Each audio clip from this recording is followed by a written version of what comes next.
One day there are people, schools, traffic, kids playing outside. The next day, nothing.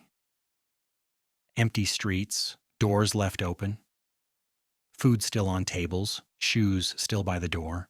Across the world, entire cities have been evacuated, emptied, and abandoned, sometimes in hours. Sometimes people were told they'd be gone for 3 days. They never came back. These aren't ancient ruins. These are modern cities with apartments, hospitals, and shopping centers that were alive and functioning within living memory. And most of them are still standing, frozen exactly the way they were left. These are the cities that were abandoned overnight. At 1:23 in the morning on April 26, 1986, reactor number 4 at the Chernobyl nuclear power plant exploded. A fireball tore through the roof. Radioactive material shot into the sky, 400 times more radiation than the Hiroshima bomb, and just 3 kilometers away, 49,000 people were sleeping in their beds. The city of Pripyat had been built specifically for the workers of the Chernobyl plant. It was a model Soviet city. Modern apartment blocks, a brand new amusement park that hadn't even opened yet, swimming pools, schools, a cinema, a hospital. Average age of the residents, 26 years old. It was a young, thriving city. When the reactor exploded, the Soviet government didn't immediately evacuate. For 36 hours, the people of Pripyat went about their lives while invisible radiation rained down on them. Children played outside. People hung laundry on their balconies. Some residents even went to the roof of their apartment buildings to watch the strange glow coming from the power plant. They had no idea what they were looking at. On April 27th, a full day and a half after the explosion, the evacuation order finally came. Residents were told to pack enough for 3 days. The government said they'd be back soon. 1,100 buses lined the streets of Pripyat. Within 3 hours, the entire city was empty. Nobody ever came back. Soviet authorities sealed off an 18-mile exclusion zone around Chernobyl. Pripyat was locked behind fences and left to rot. The amusement park that was supposed to open on May 1st, 5 days after the explosion, never welcomed a single visitor. Today, nearly 40 years later, trees grow through apartment floors. Wild animals roam the streets, wolves, bears, wild horses. The city is being slowly consumed by the forest, but the radiation is still there.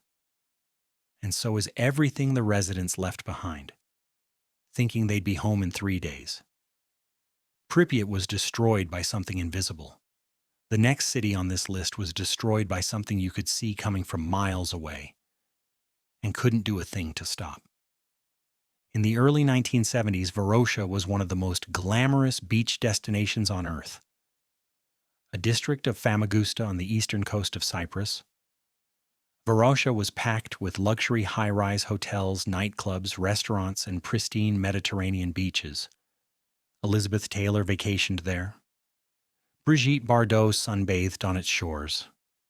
It was the Riviera of the eastern Mediterranean, attracting some of the wealthiest tourists in the world. Its population was around 39,000. Tourism was booming. New hotels were going up every year. Then, on July 20th, 1974, Turkey invaded Cyprus. The invasion came in response to a Greek-backed military coup on the island. Turkish forces pushed south along the coast, and Varosha sat directly in their path. The entire population fled. Within days, 39,000 people had abandoned everything: their homes, their businesses, their belongings. Turkish military forces fenced off the entire district and declared it a no-go zone. Nobody was allowed in. Not the residents, not journalists, not the UN. For nearly 50 years, Varosha sat behind barbed wire, untouched. Nature crept in. Trees punched through hotel lobbies. Sea turtles nested on the empty beaches. Inside the fenced-off zone, shop windows still displayed 1970s fashion. Car dealerships still held vehicles from 1974. Hotel rooms still had guests' belongings inside. It became one of the most haunting time capsules on the planet. A glamorous resort city, frozen at the exact moment everyone ran. In recent years, Turkey has partially reopened small sections of Varosha, sparking international controversy. But experts estimate it would cost over $12 billion to make the crumbling buildings livable again. Most of Varosha will probably never come back. Radiation, war, those are the kinds of things you'd expect to empty a city. But what about a garbage fire? Centralia, Pennsylvania was a coal mining town. In the early 1900s, it had over 2,500 residents and 14 active mines. By the 1960s, most mines had closed, but over 1,000 people still called it home.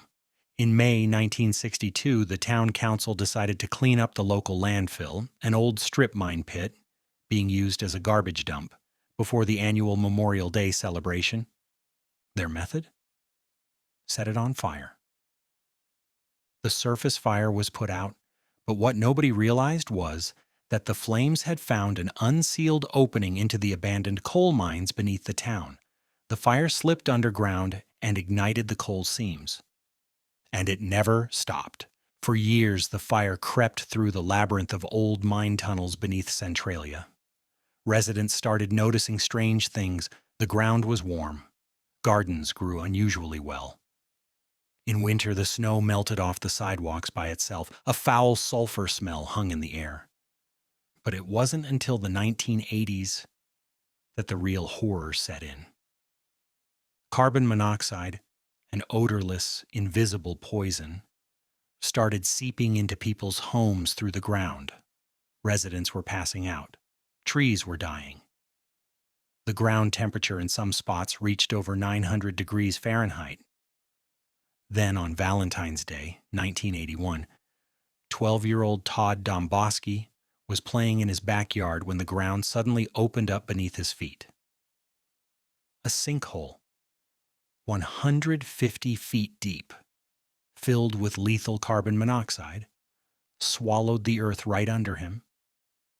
He survived only because he grabbed an exposed tree root and his cousin pulled him out. That was the moment Centralia's fate was sealed. By 1983, the federal government funded a relocation program. Over 1,000 residents moved out. 500 buildings were demolished. In 1992, Pennsylvania's governor condemned the entire borough under eminent domain. In 2002, the Postal Service canceled Centralia's zip code. Today, 5 people still live there, allowed to stay until they die under a deal with the state. After that, their homes will be demolished. The fire beneath Centralia now covers 6 square miles. It reaches 300 feet deep. It's advancing at about 75 feet per year along 4 separate branches. Experts say it could burn for another 250 years.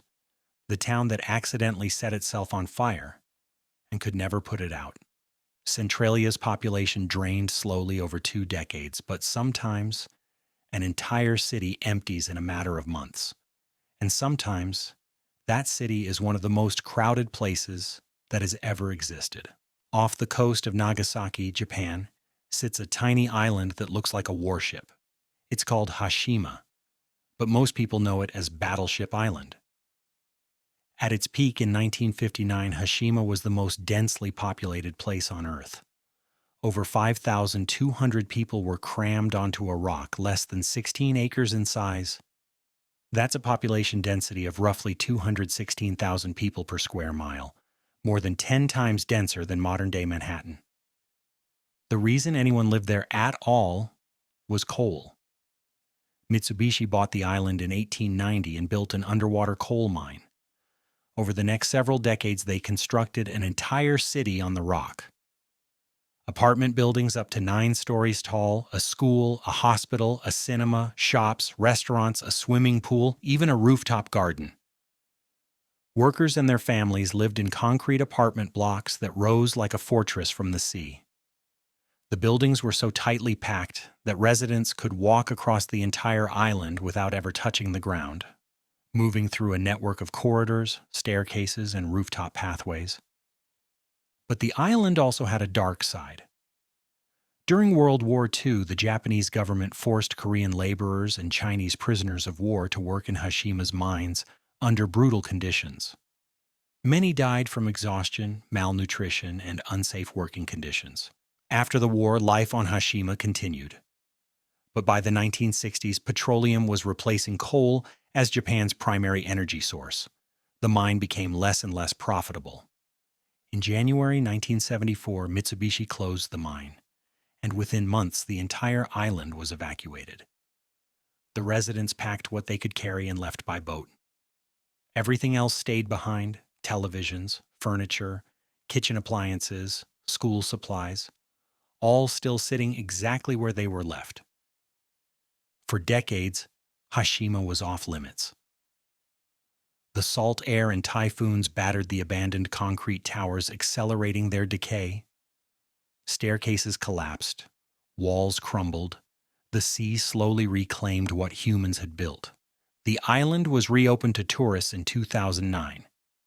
It was later designated a UNESCO World Heritage Site and served as the inspiration for the villain's lair in the James Bond film Skyfall. Hashima was abandoned because the resource beneath it ran out. The next city on this list was also built on coal, but the people who lived there didn't leave because the coal was gone. They left because everything else was. Deep inside the Arctic Circle on the frozen Norwegian archipelago of Svalbard, there's an abandoned Soviet mining town where a bust of Lenin still stares out over an empty square, the northernmost statue of Lenin on Earth. Pyramiden was a coal mining settlement. Originally founded by Sweden in 1910, it was sold to the Soviet Union in 1927. Large-scale mining began in the 1950s, and over the next few decades, the Soviets built what they intended to be a showcase community. Proof that life under communism was superior. And by Soviet standards, it was genuinely impressive. Pyramiden had heated barns and greenhouses that provided fresh meat, vegetables, and dairy year-round. In the Arctic, there was a cultural center with a grand piano, a swimming pool, a sports hall, a library, a canteen that served meals rivaling Moscow restaurants. There was even a helicopter pad. The population peaked at over 1,000 in the 1980s, and contracts to work there were highly sought after. Then in 1996, a plane carrying miners crashed, killing 141 people. It was the deadliest aviation disaster in Norwegian history. The tragedy, combined with falling coal prices and the collapse of the Soviet Union, drained the will to keep Pyramiden alive. By 1998, the decision was made to shut it down. The remaining residents packed up and left. Some accounts say the final departure was sudden. Workers simply walked away, leaving meals on tables and personal belongings in their rooms. Today, Pyramiden is one of the most eerily preserved ghost towns on the planet. The extreme cold has slowed the decay. Buildings look almost functional. The grand piano still sits in the cultural center. Sports equipment still lines the gym. The swimming pool still has tiles on its walls. Polar bears now outnumber humans in the area. Tour boats bring visitors in the summer, but nobody lives there. A Soviet dream. Frozen at the top of the world. Every city so far was abandoned because of something humans built: a reactor, a mine, a landfill, a military operation. But the last city on this list wasn't destroyed by anything we created. It was destroyed by the ground it was built on. Perched on a steep hilltop in the Basilicata region of southern Italy, Craco looks like something from a fantasy film. And it has been. The abandoned village has served as a filming location for multiple movies, including The Passion of the Christ and the James Bond film Quantum of Solace. But Craco isn't a set. It's a real town where people lived for over 1,000 years. Founded around the 8th century, Craco thrived as an agricultural center for centuries. By the mid-1900s, it had a population of around 1,800. Life was simple but stable: farming, olive groves, community. Then the land started moving. In 1963, a catastrophic landslide struck Craco. The soft clay beneath the village began shifting, cracking foundations and buckling walls. Buildings that had stood for centuries started sliding down the hillside. The Italian government ordered an evacuation. Between 1963 and 1980, every single resident was relocated to a valley below. Subsequent earthquakes in 1972 and 1980, and a second landslide in 1980, finished what the first had started.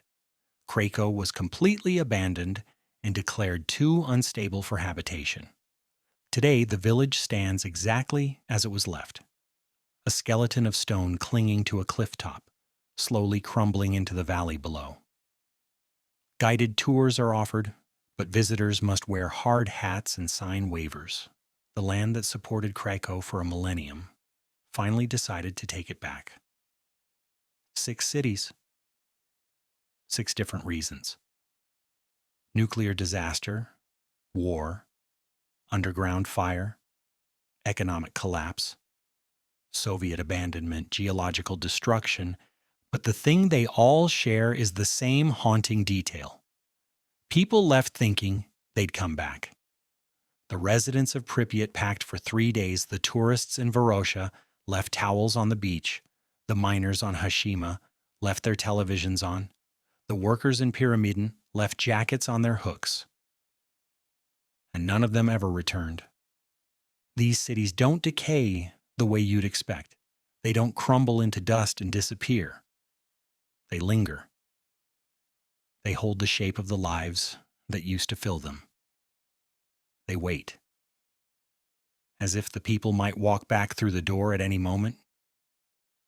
But they won't. And that's what makes these places so unsettling, not the emptiness, the evidence that someone was just here,